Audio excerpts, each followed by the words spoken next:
Hello po mga kalinga. Panibagong reaction video na naman po ang inyong matutunghayan sa araw na to. At syempre ang ating re-reactionan po mga kalingap ay isa sa mga upload video po ni Kalingap Rab, no, yung pagdalaw niya po kay Medit, no, sa part 15. So ito ating pag-usapan yung mga sagot, no, ni ni Medit, no, tungkol kay Kalingap Dan. So ito ay mapapanood lamang sa channel po ni Kalingap Rab. So pakinggan natin ang ibang mga detalye, no, yung dito sa pagbisita po ni Kalingap Rab kay Medit. Ito po yun, no, yung nasa sasakyan pa po ito sila.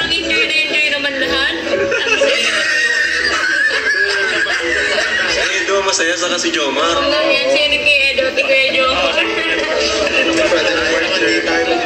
Oo naman, masaya talaga si Edo at saka si Jomar kasi kasama ang someone. Oh, Kalingap Dan, kaya ka daw nilagnat kasi mga 3 weeks na kayong hindi nagkita ni Medit. Oh, diba? Oh, aminin mo na yan na Kalingap Dan, ha. Oh, alam mo ay ang gamot daw ay nasa kay Medit. So dito mga kalingap, ito yung game, no, or heart to heart talk ni Kalingap Rab kay Medit. So ito yung mga tanong na gusto ding marinig ng lahat, no. Alright. So ready ka na, Medit? Yes. Okay, so question number 1 tayo. Ayan. So Medit, ano yung 5 bagay na hindi mo kayang mawala sa'yo? 5 things you can't live without. Siguro pinakaunang-una po kay Rab, syempre yung family ko. Yung mga taong nagmamahal sa akin, mga taong mahal ko. Yes, totoo naman talaga, no. Tayong lahat, ayaw natin mawala talaga yung mga mahal natin sa buhay.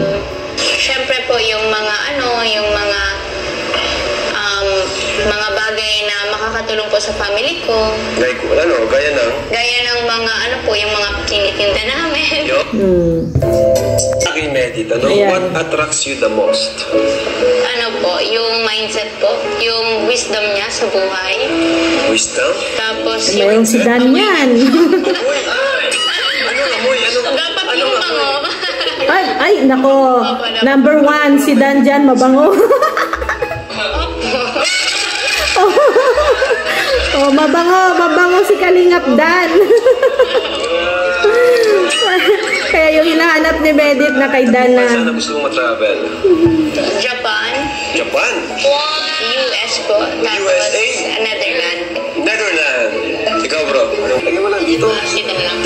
Nakailang episode na tayo sa Dandit. 15 no? Siyempre, matagal mo na rin kilala si Dan, no? Yes po. Ayan. Ano na ngayon yung nararamdaman mo para kay Dan? Ay, grabe. Diba? Siyempre, O, yung status. matagal na kayo nagkakasama sa shooting. Oo nga. Naman ano. Para sa'yo. Ay, Huwag ka naman sa... Ayaw sasagot. Ay, naku, ayaw. Hindi sinagot ni Medit. Sayang naman. ito naman, Medit, Gusto sana nating marinig, may susuporta pa rin sa'yo kahit wala ka ng love team. Ano yung masasabi mo doon? Kuya Rab, opo, naniniwala po ako doon na may magsusupport pa din. Para sa akin, marami pa rin susuporta kay Medit kahit na wala siyang love team. No? Kasi, naman siya, marami na siyang, kilala, no? Na siya, modeling, no? Nagmo-model. Ang masasabi mo sa mga viewers May sariling community na si Medit. ng Tambalang Danjoy? Sagutin mo yan. Bawala ka naman si Jan. Siyempre, di maiwasan na makabasa ka nun, di ba? Maging maapektuhan ka nun.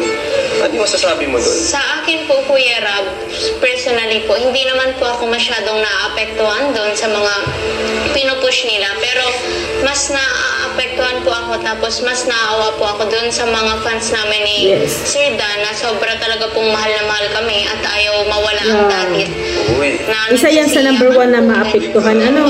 Sobrang naapektuhan, hindi po doon sa sarili kong Dun sa pinaplano ni Kuya Bal na parang... Sa bagay, alam niyo mga kalingap, kasi, no, si Medit, kahit na walang love team, kayang-kaya niya, no? Kayang-kaya niya, may susuporta pa rin sa kanya. Siguro magle-less lang ang support, pero meron pa rin, no? Meron pa rin nagmamahal talaga kay Medit.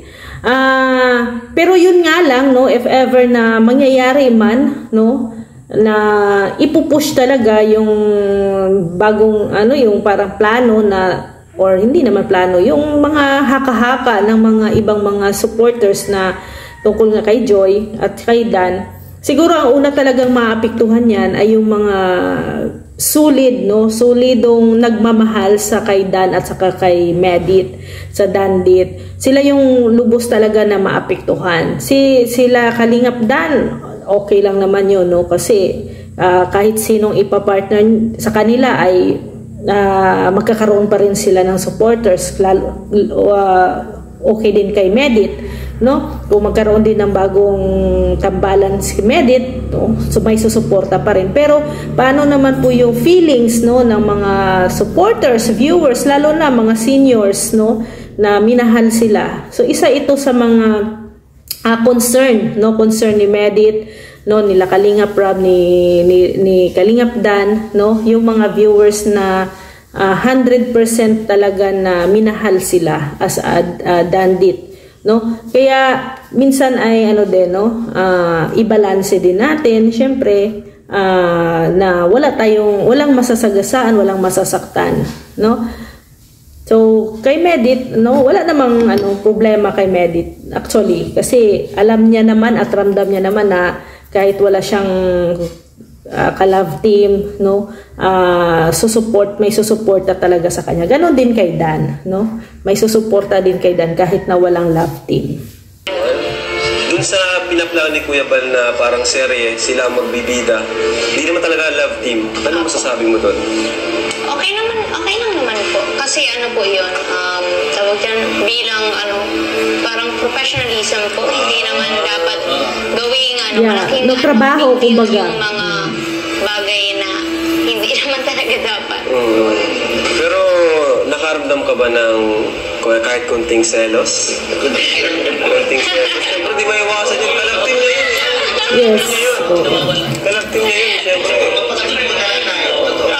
Yung nung napanood ko po yung mga ginawa ng reels na naglalambing, ay parang sweet na yung ni Sir Dan, tapos ni Joy nung naglalaro na parang medyo nagselos ako.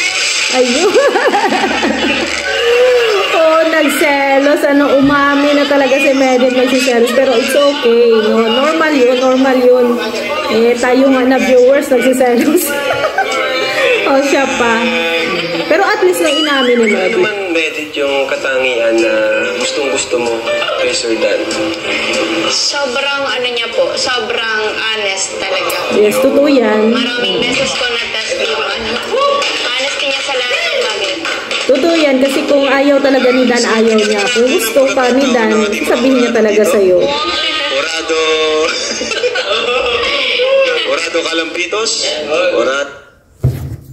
Siyempre, ayan, may tanong si Kalampitos. Nasagap ko mga sagot mo kanina. May nararamdaman ka naman talaga. Ayan.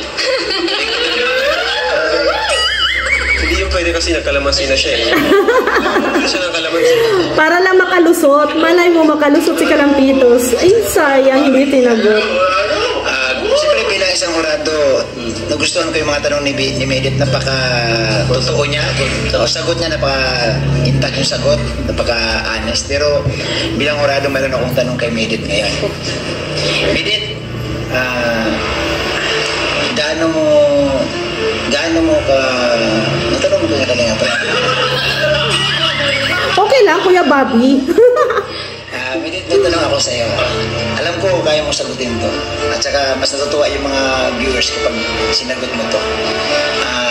Pag inaya ka ni Papa Dan sa isang tahimik na lugar, papayag ka ba? Grabe si Kuya Bobby makapagtanong tahimik na lugar agad. Bakasyon. Bakasyon, Kuya Bobby, wag yung tahimik na lugar. Iba na yun. Iba na yung tahimik na lugar. Papayag ka ba? Nadadaling ka sa isang like Boracay. Na dalawa lang kayo. Anong sagot mo kay Papa Dan? Siguro po kasi syempre 22 naman na ako. Legal age na. Ibang tiwala ko kay Sir Dan. May tiwala siya kay Dan. Kasi alam So possible na yes. professional siya. Tapos Yes ang sagot niya. Kapayag ko ako. Di ba? Grabe bro. So, halimbawa, kapag may nag-sponsor pala sa kanila, na travel, silang dalawa lang, pwede pala, no?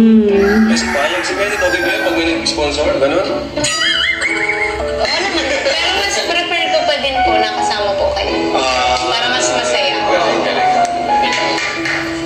Bigyan ka ng pagkakataon na magkaroon ng ibang kalab team. Papayag ka ba? Okay, good job. Ang galing ng tanong ni Kuya Renz, kung bibigyan ka daw ng ibang kalab team, papayag ka na ba? Siguro po hindi na. Kung hindi po si Sir Dan, hindi na. Ay, grabe si Medit. So, only Kalingap Dan lang talaga si Medit.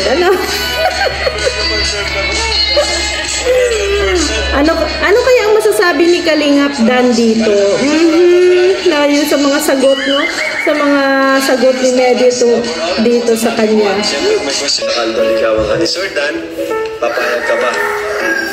Ano ba yung mga requirements, di ba? Ano yung mga requirements? Ano yung mga bawal?